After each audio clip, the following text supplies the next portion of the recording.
Hello, Guten ഡാഗ്. ഇത് സാർപൂർക്കനിലുള്ള സൂ ആണ് കേട്ടോ. ഈ സൂവിൽ ഞാൻ 2 പ്രാവശ്യം പോയിട്ടുണ്ട്. ഈ 2 പ്രാവശ്യം ഞാൻ വീഡിയോസ് എടുത്തിട്ടുണ്ട്.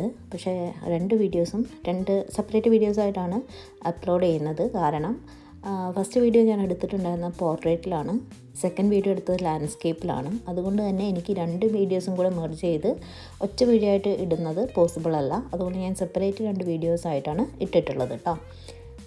ഈ സാർപൂർക്കൻ സൂ എന്ന് പറയുന്നത് വളരെ വലിയൊരു സൂ ആണ് കേട്ടോ.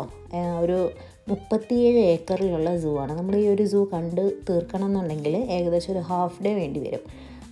ഒരു ചുരുങ്ങിയതൊരു 3-4 മണിക്കൂർ കൊണ്ട് മാത്രമേ ഈ ഒരു സൂ കണ്ടു തീർക്കാൻ പറ്റുള്ളൂ. അത്രത്തോളം വെറൈറ്റി സ്പീഷീസ് അവിടെയുണ്ട്. ഏകദേശം 160ഓളം സ്പീഷീസ് ഉണ്ട്. Africa, Amazon, South America, South Asia, Australia, Madagascar എന്നിവിടങ്ങളിലുള്ള ഒരു 160ഓളം സ്പീഷീസ്, 160ഓളം വെറൈറ്റി സ്പീഷീസ് അവിടെയുണ്ട്.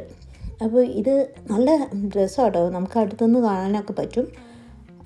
94 വർഷം പഴക്കമുള്ള സൂ ആണിത്. 94 വർഷം എന്ന് പറഞ്ഞാൽ ആദ്യം 1932 ഈ സൂ ഫസ്റ്റ് ഓപ്പൺ ചെയ്തു. അതിനുശേഷം വേൾഡ് വാർ സെക്കൻഡ് ആയപ്പോഴത്തേക്കും ഈ സൂ മുഴുവനായിട്ട് നശിച്ചിരുന്നു. അതിനുശേഷം പിന്നെ വീണ്ടും 1956 റീബിൽഡ് ചെയ്തെടുത്തതാണ് കേട്ടോ. പിന്നെ സ്റ്റെപ്പ് ബൈ സ്റ്റെപ്പായിട്ടാണ് ഇതിലോരോ ഗ്രോത്തും ഉണ്ടായിട്ടുണ്ടായിരുന്നത്. ഇപ്പോൾ അവിടെ ആനിമൽ കൺസർവേഷൻ മാത്രമല്ല, എഡ്യൂക്കേഷനും ബ്രീഡിംഗ് പ്രോഗ്രാമും ഒക്കെ നടത്തുന്നുണ്ട്. അപ്പോൾ ഏത് പ്രായക്കാർക്കും ഒരുപോലെ എക്സ്പ്ലോർ ചെയ്യാനും ലേൺ ചെയ്യാനും അതുപോലെ തന്നെ നാച്ചുറായിട്ട് കണക്റ്റ് ആവാനൊക്കെ പറ്റിയൊരിടമാണ്. ഇൻ്ററാക്റ്റീവ് എക്സിബിറ്റ്സ് മുതൽ എക്സൈറ്റിംഗ് ആയിട്ടുള്ള ആനിമൽ ഷോസ് വരെ ഇവിടെ സ്റ്റുഡൻസിനും ഫാമിലിക്കും വേണ്ടിയിട്ട് ഇവർ ഒരുക്കിയിട്ടുണ്ട്. സൂ വിൻ്ററിലും സമ്മറിലും ഓപ്പണിംഗ് ആണ്. എന്നാലും സൂ വിസിറ്റ് ചെയ്യാനുള്ള ബെസ്റ്റ് ടൈം എന്ന് പറയുന്നത് സ്പ്രിങ്സ് അല്ലെങ്കിൽ സമ്മർ ആ ഒരു സീസണാണ് കേട്ടോ. പിന്നെ നമുക്കിവിടെ റെയറായിട്ടും അൺയൂഷ്വലായിട്ടുള്ള ഒരുപാട് ആനിമൽസിനെ കാണാൻ സാധിക്കും. ഈ സൂവിൻ്റെ സ്പെഷ്യാലിറ്റി എന്ന് പറയുന്നത് ഇവിടെ നൈറ്റ് സൂ ഉണ്ട്, അതുപോലെ തന്നെ സസ്പെൻഷൻ ബ്രിഡ്ജും ഉണ്ട് കേട്ടോ. നൈറ്റ് സൂ എന്ന് പറയുന്നത് ആഫ്രിക്കൻ ഹൗസാണ്. അതായത് പുറത്ത് പകൽ സമയമായാലും ആഫ്രിക്കൻ ഹൗസിൻ്റെ അകത്ത് ഇരുട്ടായിരിക്കും. അപ്പോൾ സാധാരണ ഈ രാത്രിയൊക്കെ സജീവമാകുന്ന ആനിമൽസിന് ഇവിടെ പകൽ സമയത്ത് സജീവമായിട്ട് കാണാൻ സാധിക്കും.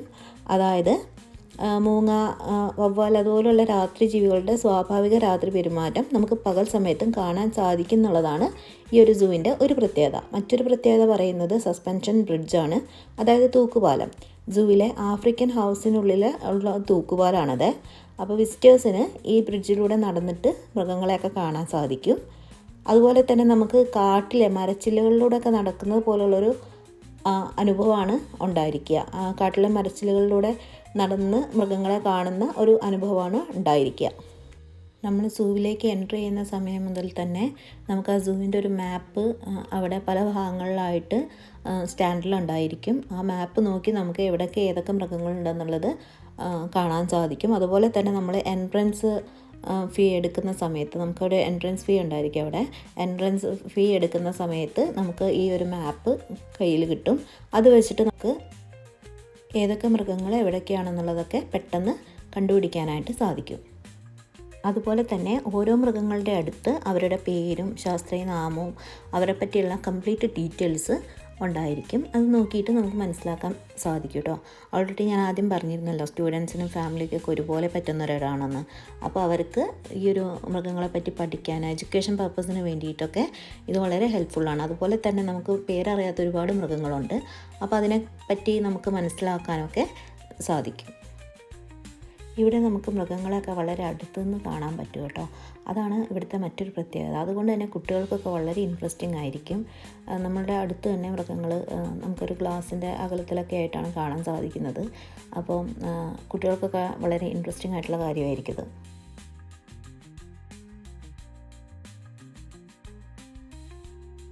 എൻ്റെ ഈ വീഡിയോയിലുള്ള സ്പീഷീസ് തന്നെ സെക്കൻഡ് വീഡിയോയിലുണ്ടായിരിക്കും. പക്ഷേ ഞാൻ 2 സമയത്തായിട്ട് എടുത്തതാണ്.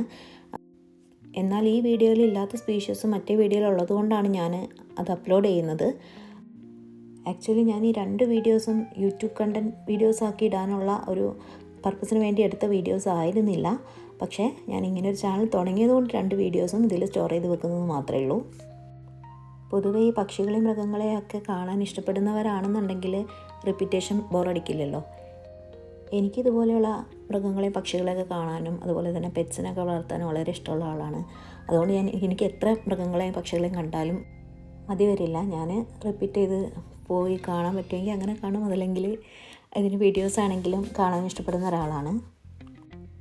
ഇവിടെ എല്ലാവർക്കും ഒരുപോലെ ഇഷ്ടപ്പെടുന്ന ഒരാളാണ്. ഞങ്ങൾ ഒരു ഹാഫ് ഡേ എടുത്തിട്ടാണ് മുഴുവനും ചുറ്റി നടന്ന് കണ്ടിട്ടുണ്ടായിരുന്നത്. ഫസ്റ്റ് ടൈം പോയപ്പം മുഴുവനായിട്ട് കാണാൻ സാധിച്ചിരുന്നില്ല. കാരണം ഞങ്ങൾ ഇത്ര അധികം മൃഗങ്ങൾ അല്ലെങ്കിൽ പക്ഷികളൊക്കെ നമുക്ക് കാണാനുണ്ടെന്നുള്ളത് നമുക്കറിയില്ലായിരുന്നു. നമ്മൾ വേറൊരു ആവശ്യത്തിന് വേണ്ടി അവിടെ പോയ സമയത്ത് കയറിയതായിരുന്നു. പക്ഷേ നമുക്ക് സമയക്കുറവ് കാരണം പെട്ടെന്ന് ഇറങ്ങേണ്ടി വന്നു. അതുകൊണ്ട് മുഴുവൻ കംപ്ലീറ്റ് ചെയ്യാൻ പറ്റിയില്ല. അതുകൊണ്ട് ഞങ്ങൾ സെക്കൻഡ് ടൈം പോയപ്പം ടൈം എടുത്ത് അങ്ങോട്ടായിട്ട് തന്നെയാണ് പോയിട്ടുണ്ടായിരുന്നത്. അതുകൊണ്ട് അവിടെ നടന്ന് കണ്ടിരുന്നു. പിന്നെ നമുക്ക് അതിനുള്ളിൽ തന്നെ ഫുഡ് കോർട്ട് ഉണ്ടായിരുന്നു. കുട്ടികൾക്ക് കളിക്കാനായിട്ടുള്ള ഒരു ചെറിയ ഏരിയയും അവിടെയുണ്ട്.